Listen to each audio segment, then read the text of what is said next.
Kwa taarifa ya Yanga, kile bodi ya ligi ilichokifanya na hiyo na kugomea mchezo wa Yanga hawatacheza tena.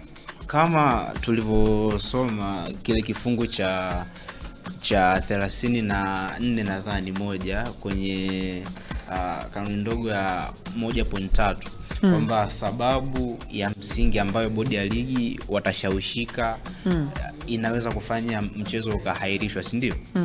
Sasa ukijaribu kurelate kwa hizo taarifa zote tatu unaona kabisa of course kama zitakuwa na ukweli na ushahidi wa kutosha unaona klabu ya Yanga wako sahihi kwenye maamuzi ambayo wameyachukua hizo, kwa sababu kama kanuni inakutaka utoe taarifa kwa hawa watu wote ili maandalizi yaweze kufanyika na hujatoa taarifa, that means umefanya tayari makosa, si ndio? Na kama pia hujapeleka timu uwanjani ni kosa ambalo kisheria linatambulika na adhabu zake zinajulikana.